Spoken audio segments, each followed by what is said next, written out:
Mga kababayan, mga katambay, si Kamanong po, nagbabalik po muli para po magkomento po sa inyo dito po sa Tambayan Makabayan. Samahan niyo po inyong lingkod. Magandang umaga po muna, tanghali, hapon, gabi. Madaling araw po sa atin lahat. Sana po nasa mapayapa at maayos po tayong kalagayan, mga kababayan. Ito po, nag-uumpisa na po ngayon mga tambay, komentuhan po natin. Nag-uumpisa na po ang debate po para po sa impeachment ng Vice President dito po sa Senado, mga kababayan.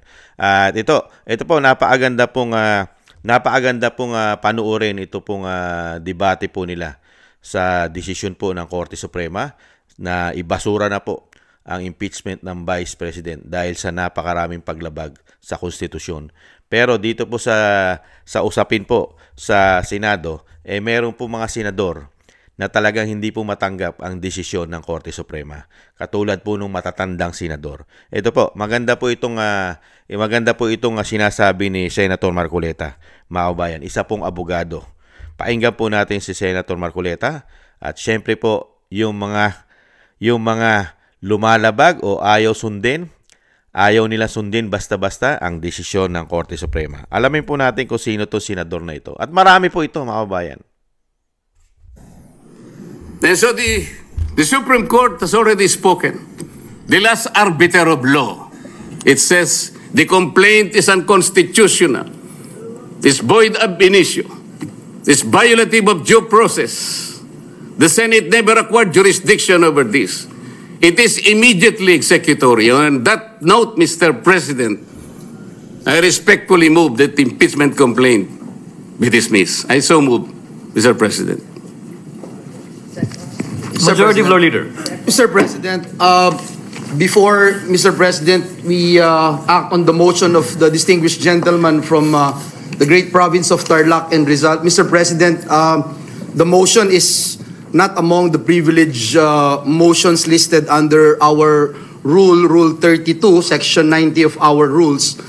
Therefore, Mr. President, it is debatable and may be subject to clarificatory questions. Nonetheless, Mr. President, our movant, Senator Marcoleta, has the floor, and Mr. President, subject to his consent and with his magnanimity, clarificatory questions on the motion may be entertained. In fact, Mr. President, we have some members of the Senate who wanted to interpolate with the permission, Mr. President, of the... What is the pleasure of Senator Soto, our distinguished Minority Floor Leader? Thank you, Mr. President. If the distinguished gentleman from Tarlac favor me with a few questions, I will be gladly accepting his favor. And if the Senate President will allow me, after a few questions, I will make my own manifestation to that effect. The gentleman may proceed, should Senator Marcoleta so allow it. Yes, Mr. President. Thank you, Your Honor. Thank you very much. Mr. President, thank you. So, listening to the privileged speech of the distinguished gentleman from Tarlac, the basis of your motion to dismiss is the Supreme Court's decision, which is now pending appeal by virtue of the MR, or the motion for reconsideration filed last Monday by the House of Representatives. Is it not, Your Honor? The question whether is it... Yes, your basis for your motion to dismiss is based on the Supreme Court decision that the so-called impeachment is unconstitutional, based on their decision. Yes, Mr. President, Your Honor, that's very, very clear and categorical. Correct. The Supreme Court decision, Mr. President, although immediately executory, is not yet final, thus appealable. Ngayon, naka-appeala na.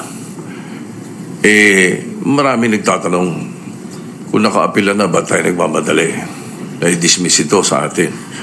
So may I ask the gentleman, what will happen if we prematurely dismiss the case and the Supreme Court subsequently grants the MR and reverses its own decision? The question, Mr. President, is speculative. Yes, yes. May I have a speculative answer, Mr. President? We cannot speculate.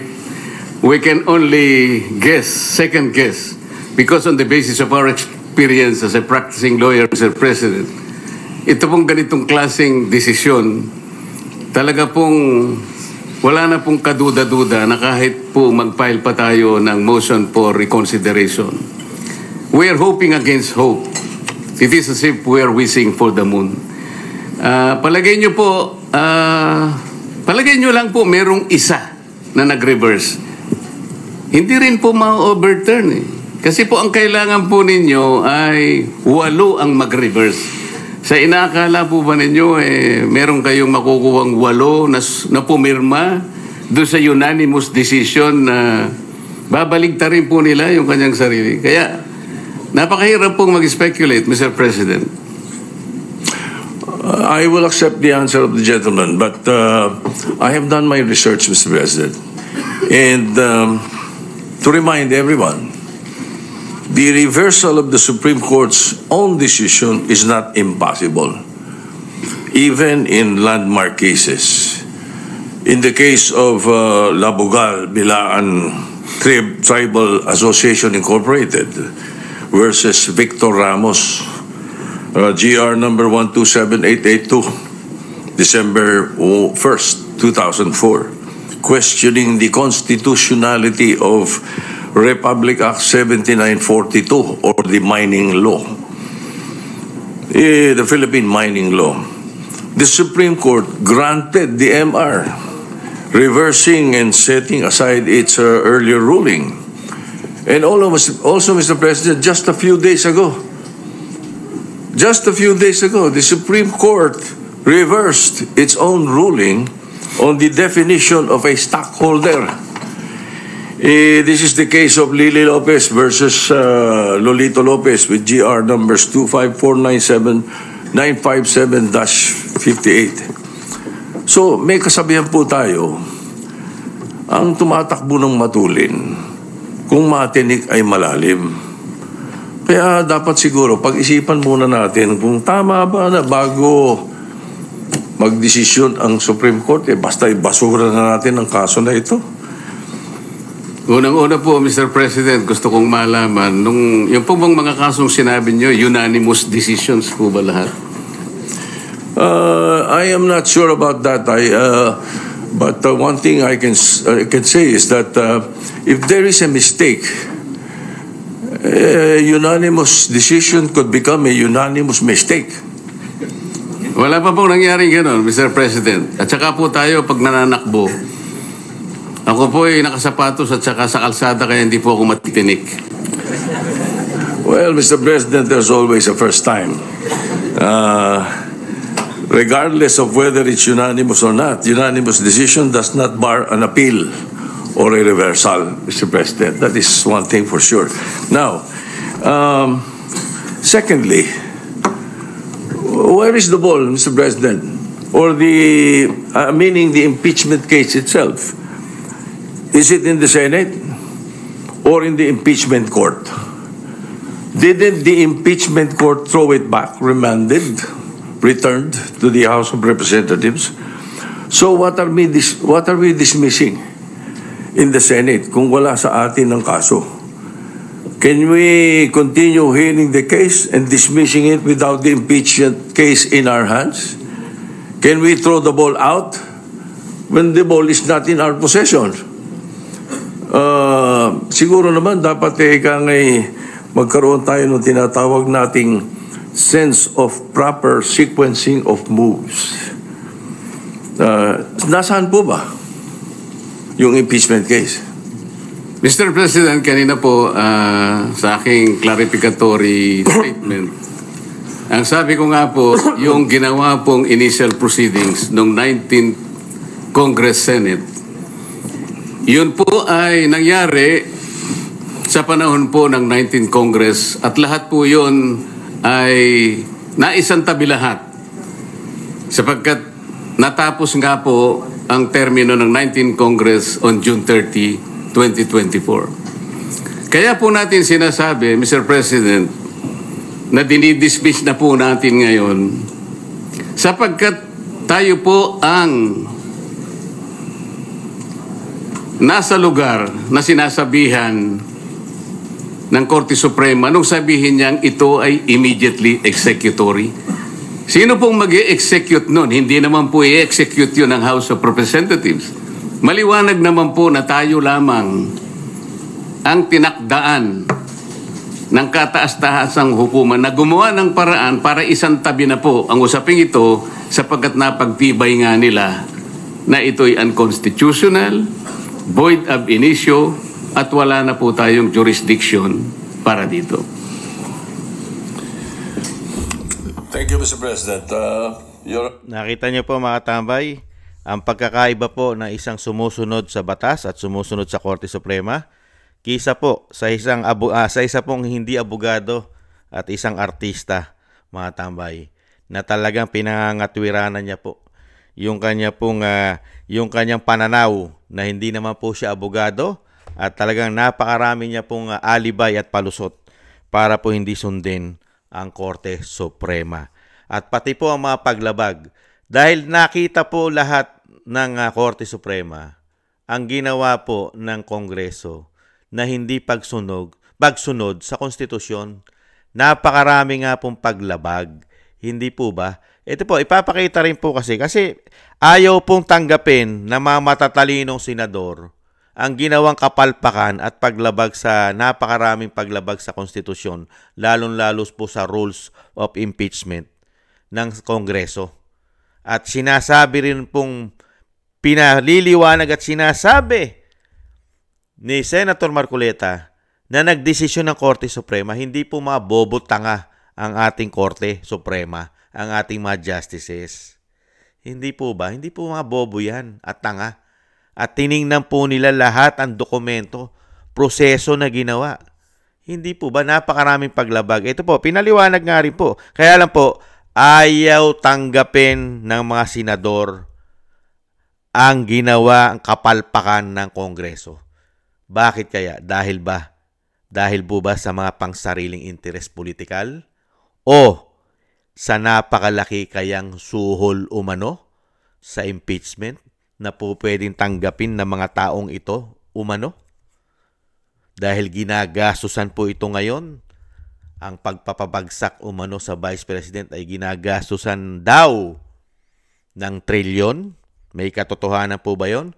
Kaya gigil na gigil ang mga may ambisyon, politikal, at para sa pera-pera. Kaya pakinggan po natin ng sandali ito.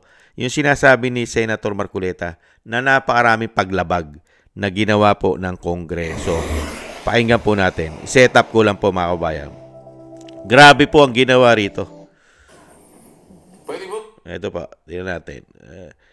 Ayaw pong paniwalaan at ayaw isaulo ng mga senador na katulad ni Tito Soto, katulad po ni Senator Villanueva, at syempre nahandyan pa sila si Senator Risa Ontiveros, tsak yun, si Senator Bam at si Senator Kiko.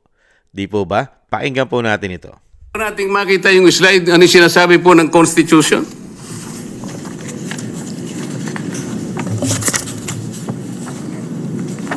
A verified complaint for impeachment may be filed by the member of the House, blah, blah, blah. Ang sinasabi po rito,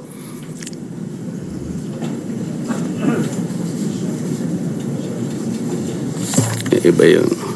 Hindi po yun. Sorry po.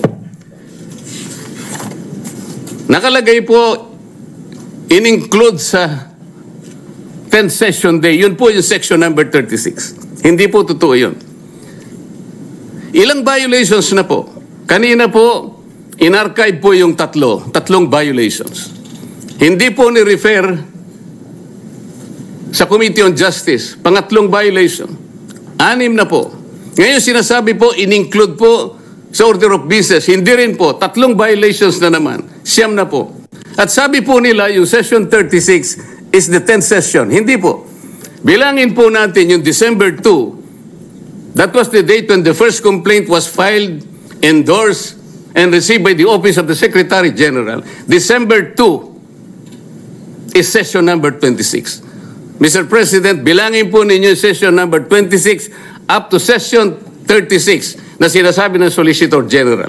Yun po ang 11th session. That was not the 10th session. Ang 11th session is session number 35. Just for the record, Mr. Speaker. So ilang violation na po yan? Balikan po ninyo yung Rule 2 na nandyan po sa slide, Mr. Speaker. Ano po yung mode of initiating impeachment? Ganito po ang sinasabi ng rule of the House of Representatives. Impeachment shall be initiated by the filing and subsequent referral to the Committee of Justice. Ito po yung Sereno versus, Francisco versus House of Representatives. Verified complaint for impeachment filed by any member of the House of Representatives, i-refer po sa Committee on Justice. Verified complaint filed by any citizen upon a resolution endorsement by any member thereof, i-refer po sa Committee on Justice. A verified complaint or resolution impeachment filed by at least 1/3 of all members of the House, i-refer din po sa Committee on Justice. Bakit po ang ginawa nila nung makakuha sila ng higit sa 1/3, dali-dali po nilang tinransmit sa Senate? Ang pagkakala po nila, Mr. Speaker, sapagkat ang pinagbatayan po nila ay yung Rule 4 na kung saan in Section 14 sinasabi po endorsement of the complaint resolution to the Senate. Ang sinasabi lamang naman po noon, Sir President, ay yung pamamaraan kung paano po i-endorse yung impeachment complaint that was signed by 1/3 or even more members of the House of Representatives. Hindi naman po sinasabi doon na hindi na sa i-refer sa Committee on Justice. Bakit po nakalagay dito sa rule? Kailangan i-refer din siya sa Committee on Justice, but they never did. Mr. Speaker, Mr. President. So ilang violations na po ito? You cannot use Section 14 in isolation of Section 2. Hindi po pwede yun. Yan, hindi po tatanggapin ng mga senador yan, lalong-lalo po kung hindi maabogado. Katulad po ni Mr. Itbulaga at ni Senator Villanueva, Senator Hontiveros, Senator Aquino, at syempre po yung mga gustong-gusto pong ma-impeach ng Vice President. Hindi na po nila iintindihin at hindi na po nila tatanggapin sa kukote nila yung mga violation na ginawa, na isang damukal na violation na ginawa ng Kongreso. At meron pa po itong issue ng panunuhol umano ayon kay Congressman Toby Tiangco. Hindi bababa daw po umano ito sa 150 million pag pumirma ka sa impeachment ng Vice President. Napakarami po, pati yung 1-year ban o 1-year bar na sobra-sobra po ang ginawa nilang impeachment. 4, di ba? Kaya napakaraming paglabag. Pero dito po kay Senator Tito Soto, wala po siyang nakikita, wala po siyang pakialam. Okay lang po sa kanya dahil nasa kanila na raw ang kamay, nasa kanila ng tangan. Sila na magdidesisyon. Kahit po napakaraming kapalpakan ang ginawa sa proseso ng impeachment at meron pang money involved ang Kongreso. Walang pakialam dyan si Tito Soto. Ang pakialam niya yung rules ng Senado ang masunod. At wala rin siyang pakialam, mga tambay, kahit po sinilip at pinag-aralan ng Korte Suprema yung mga dokumento ng impeachment kung sumunod po ba sa proseso ang Kongreso. Wala pong pakialam dyan si Mr. Itbulaga, mga tambay. Ang nasa kanya po, yung pinipilit niya na pwedeng ituloy ang impeachment ng Vice President dahil pwedeng baliktarin ang desisyon ng Korte Suprema. Kaya lang, ano sinasabi ni Senator Marcoleta? Malabo na yan. Di ba? Dahil majority, napakaraming bumoto, majority sa Korte Suprema. At kailangan mo 8 para baliktarin yung sinasabi mong desisyon ng Korte Suprema na napakaraming paglabag at talagang wag na ituloy yan dahil nga po sobrang paglabag Di ba? Sa ating konstitusyon. Pero, dito po kay Senator Soto, ay wala pong imposible sa kanya. At marami pa siyang hinalimbawa. Di ba? Na bumaliktad at binaliktad ng Korte Suprema ang kanilang desisyon. Kaya nga ang tanong ni Senator Marcoleta, majority po ba yon? Halos lahat po ba ng ang ating justices ay bumoto? Hindi naman po masagot ni Soto. Kaya dyan mo makikita mga katambay. Dyan mo makikita yung mga nagmamarunong na politiko. Mga kabayan, mas higit pa ang karunungan sa Korte Suprema na hindi naman po sila abogado. Nakita nyo po? Nung maging senador ka lang at nabigyan ka ng titulo bilang senador at hindi mo naman po pinag-aralan at hindi mo propesyon ang batas. Hindi ka naman nagsunog ng kilay para maging dalubhasa ka sa batas. Pero, ginagawa mong mahina at bobo ang Korte Suprema sa kanilang mga desisyon. Sila na po yung kataas-taasan. Kataas-taasan na po sila. Sila na po yun. Pero pagdating po sa mga senador na hindi abogado, kinu-question pa rin nila ang desisyon ng kataas-taasan ng hukuman na hindi mga abogado.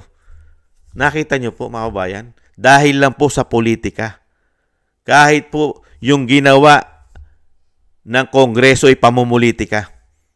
Walang ground of impeachment ang Vice President dahil pinulitika lang nila para mapabagsak. Kaya nakikita mo po ang mga kulay ng mga senador. Lalong-lalo na po pagka hinaluan po nila ng personal interest at pamumulitika. Hindi po ba? Lalong-lalo na kung hindi ka pa abogado at nagpapakahusay ka pa, nagpapakaabogado ka pa, at nagmamagaling ka pa. Mas magaling ka pa sa Korte Suprema. Yan po mga kabayan. At yan po patuloy po pinagdidibatihan at malalaman naman po natin at ilalabas naman po yan yung desisyon nila mga kabayan. Kasi yung pagdidibati nila ay matagal po yan. At tingnan po natin ang magiging desisyon po ng Senado. Kung ang susundin po ng majority ng mga senador ay itong katulad po ng sinasabi po ng isang artista at isang itbulaga at mas magaling pa siya sa mga desisyon ng Korte Suprema. Tingnan po natin kung ang mananaig po dito po sa gagawin pong impeachment ng Senado, kung mas mahusay pa sila sa Korte Suprema. At sinasabi na ng Korte Suprema na napakaraming paglabag ang ginawa ng Kongreso. Dapat nga silipin yan eh. Dapat ang Kongreso ang imbestigahan. Dahil yung ginawa nila impeachment. Kung may katotohanan man ang sinasabi ni attorney, ni Congressman o ni Representative Toby Tiangco, ginamitan ng pera ang impeachment. Yan po ang napakaganda imbestigahan. Hindi po ba, mga kababayan? Kaya itinatuloy ang impeachment dahil may perang suhulan. Yan ang dapat iniimbestigahan. Dahil pera ng taong bayan ang ginagamit mo sa pamumulitika mo, sa iyong pangsariling interes. Hindi po ba, mga kababayan? Sana po, maisipan po ni Senator Marcoleta na imbestigahan din po yan. Dahil siya po noong mga panahon na yon ay isa rin po siyang congressman at hindi po siya pumirma sa mga sinasabing suhulan umano.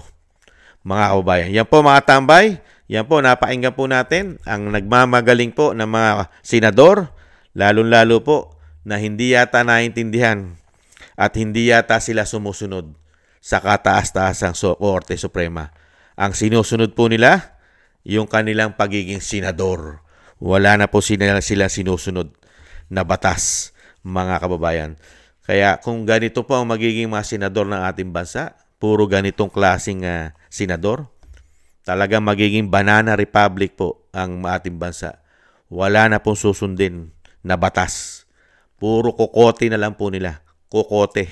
Yan po ang napakahirap. Pagka puro ganyang klaseng senador po ang maglilingkod sa ating bansa, banana republic po ang mangyayari sa atin, mga kabayan. Nakakalungkot. Muli po mga tambay, maraming salamat po sa gusto po ng ating Tambayang Makabayan sa YouTube at TikTok.